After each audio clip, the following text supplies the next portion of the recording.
Good morning to all of you बेटा। मैंने आपको कल वाली वीडियो में ये बताया था कि हमें क्या डिस्कस करना था, एलईजीबी रूल। ठीक है, तो इसकी एलईजीबी रूल बेसिकली क्या है? L stand for local, E for enclose, then global and then built in. इस तरीके से हमारा क्या चलता है, जो हम नेम रेजोल्यूशन करते हैं वो इस तरीके से वर्क करता है। ठीक है, हर नेम जो रेफरेंस है तो उसको रिजॉल्व करने के लिए पाइथन बेसिकली क्या करता है, वो लोकल एनवायरनमेंट में या लोकल नेम स्पेस में चेक करता है अगर उसका नाम कोई वेरिएबल है सेम नेम के साथ। ठीक है, तो पाइथन यूज़ करता है इट्स वैल्यू, इफ़ नॉट, और अगर नहीं है तो मूव कर जाता है स्टेप 2 पे। यानी कि क्या है, बेसिकली आपने एक प्रोग्राम बनाया है बच्चे। ठीक है, तो उसमें सबसे पहले वो लोकल नेम स्पेस को चेक करेगा, यानी कि लोकल नेम स्पेस में एक वेरिएबल को चेक करेगा कि वो वेरिएबल पर्टिकुलर है या नहीं। ठीक है, तो अगर सपोज़ उसमें है वो वैल्यू, तो वो उसने क्या करा, suppose x is equals to 3 local space में है तो वो 3 वैल्यू को ले लेगा। अगर नहीं है लोकल स्पेस में कोई भी वैल्यू, तो वो कहाँ जाता है, अगले स्टेप पे।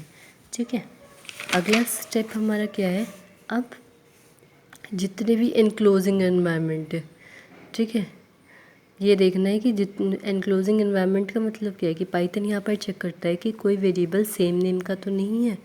ठीक, तो अगर है तो पाइथन क्या यूज़ करता है, उसकी वैल्यू यूज़ कर लेता है। अगर सेम नेम का कोई भी वेरिएबल नहीं मिलता करंट एनवायरनमेंट में, तो पाइथन क्या करता है, रिपीट करता है हायर लेवल एनक्लोजिंग एनवायरनमेंट में। ठीक है, और अगर नहीं है एनक्लोजिंग एनवायरनमेंट इस तरीके का, यानी कि सेम नेम के दो वेरिएबल नहीं हैं, तो फिर वो कहाँ जाएगा, स्टेप थर्ड में। स्टेप थर्ड में क्या होता है, ग्लोबल एनवायरनमेंट को चेक करता है। आपको पहले बोला था लोकल को चेक करेगा, लोकल में वेरिएबल मिलता है तो it will use the value of it, if it is not available then it will take the value of E means enclosed. तो whichever is enclosed means whether there is variable with same name, if there is variable with same name then it will use that, and if it is not present then it will go to जी, यानी कि global value. ठीक है, तो ये देखिएगा कि variable same name का है ग्लोबल एनवायरनमेंट में। ठीक है, अगर है तो वो उसकी वैल्यू यूज़ कर लेगा, अदरवाइज़ क्या होता है, स्टेप कट जाता है फोर्थ में। यानी कि बेसिकली यहाँ पर क्या है कि जो हम वेरिएबल की वैल्यू एक तरीके से ढूंढ रहे हैं जो हम अपने प्रोग्राम में यूज़ करें, और जो वो जहाँ पर भी डिफ़ाइन होगी वो वहाँ से उस पर्टिकुलर वैल्यू को क्या ले लेगा, एज अ इनपुट ले लेगा। ठीक है, अब यहाँ पर आकर पाइथन क्या करता है, बिल्ट इन फंक्शन या लाइब्रेरी फंक्शन एनवायरनमेंट को चेक करता है, यानी कि उसके अंदर जितने भी बिल्ट इन वेरिएबल्स हैं, इन बिल्ट वेरिएबल्स हैं, ये फंक्शन है पाइथन के, उनको चेक करता है। अगर वहाँ पर वेरिएबल सेम नेम का है तो उसकी पाइथन वैल्यू यूज़ करता है। अब आपने ये देखा है कि LEGB ये है, अगर ये चारों ही यूज़ हो चुके हैं तो दैट मीन्स अब उसमें पूरे में कहीं वैल्यू होगी ही नहीं उस वेरिएबल की जो आप पर्टिकुलर वैल्यू इनपुट वेरिएबल की वैल्यू इनपुट कराना चाह रहे हैं। तो पाइथन क्या कर देगा, एरर जनरेट कर देगा, जैसे name variable not defined, suppose name of x variable है नॉट डिफाइंड। ठीक है, यानी कि अगर हम एक्स को ढूंढ रहे थे और वो पूरे हमें प्रोग्राम में कहीं नहीं मिला तो it will generate an error.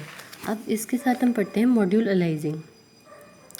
बेटा मॉड्यूल्स तो मैंने आपको बहुत बार बता चुकी हूँ कि अगर हम अपने प्रोग्राम को छोटे छोटे पार्ट्स में डिवाइड करते हैं तो उसको मॉड्यूल्स कहते हैं। ठीक है, तो हम एलाइज कैसे किए कर सकते हैं, जब एक मॉड्यूल को आप इंपोर्ट करते हो किससे, एज कीवर्ड से, एज कीवर्ड यूज़ करते हुए, तो पाइथन क्या करता है, एक साइलेंट फीचर प्रोवाइड करता है मॉड्यूल को रीनेम करने का इंपोर्ट के टाइम पे। ठीक है, यानी कि जो आप मॉड्यूल जो इंपोर्ट कर रहे हो, ठीक है, उसको कोई अलग नाम दे देना, रीनेम मतलब दूसरा नाम कर देना। ठीक है, ये लेकिन क्या है कि रीनेम अगर आप करते हो तो उसको आप कभी भी चेंज नहीं कर सकते। ठीक है, अब सपोज़ हम प्रोग्राम लिख रहे हैं कैलकुलेटर का, क्या परफॉर्म कर रहा है, एडिशन और मल्टीप्लिकेशन ऑपरेशन मॉड्यूल्स को यूज़ करते हुए, और इंपोर्ट करेंगे इन मॉड्यूल्स को प्रोग्राम के अंदर। तो आपने लिखा program for calculator test.py x is equals to under def add a b prints the sum print the product.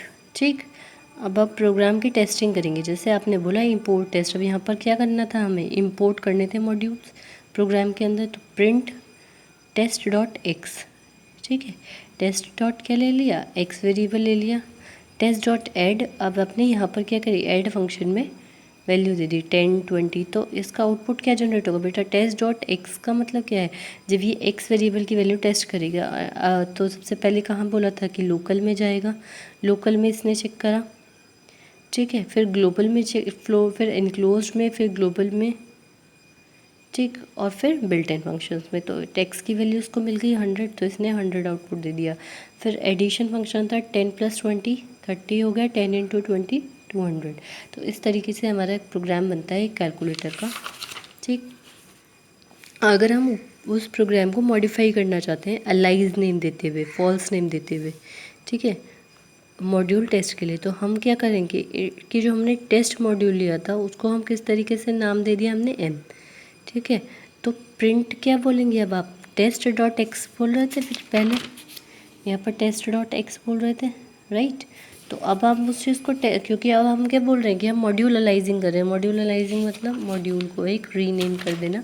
तो अब यहाँ पर क्या यूज़ करा है हमने, टेस्ट एज एम, तो एम क्या है, अलाइज नेम है मॉड्यूल टेस्ट के लिए, तो प्रिंट एम डॉट एक्स, ठीक, M dot add, M dot product, इस तरीके से वैल्यू आ जाती है। मेंबर अलाइजिंग क्या होता है, ये सपोर्ट हो, ये सपोर्ट भी होती है और इम्प्लीमेंटेड किस में होती है, पाइथन मॉड्यूल्स के अंदर। मेंबर अलाइजिंग क्या होता है, जैसे आपने लिखा from test import X as P, ठीक है, ऐड एज सम, ठीक है, तो इंपोर्ट करना है एक्स वेरिएबल को पी के फॉर्म में और ऐड क्या करना है, ऐड एज सम, मतलब तो जब आपने लिखो जो आप यहाँ पर लिखते हैं test print test dot X लिख रहे थे, अब आपने उसको क्या बोल दिया पी, तो वो प्रिंट क्या हो गया पी, और उसको किस तरीके से ऐड करें, सम की फॉर्म में, तो सम क्या हो गया 100, 200, तो इसको हम बोल देते हैं मेंबर अलाइजिंग, ठीक है। तो अलाइज नेम एक जो मेन हमारा नोट है इसमें क्या है कि जब हम डिफ़ाइन करते हैं अलाइज नेम तो हमें क्या करना चाहिए, हमें अलाइज नेम ही यूज़ करना चाहिए, ठीक है। और जो ओरिजिनल मॉड्यूल का नेम है वो हमें क्या करना चाहिए, अवॉइड करना चाहिए, क्योंकि उससे क्या होता है, एम्बिग्यूटी क्रिएट होती है, ठीक, और अनएक्सपेक्टेड आउटपुट या एरर भी आपका आ सकता है, ठीक है। तो इसलिए जो आप अलाइज नेम यूज़ कर रहे हैं वही यूज़ करें instead of original module name, right. तो यहाँ पर यह है कि बेसिकली टेस्ट की जगह हमने एम यूज़ कर लिया, ठीक है। तो अब जब हमारा पूरा प्रोग्राम वर्क करेगा तो वो क्या करेगा, टेस्ट की वैल्यू को क्या ले रहा है, एम मान के चल रहा है। एक तरीके से ये है कि सपोज़ आपका जो है एक ओरिजिनल नेम है सपोज़ अनु, ठीक है, और घर पर आपको सपोज़ बुलाते हैं टीना, राइट।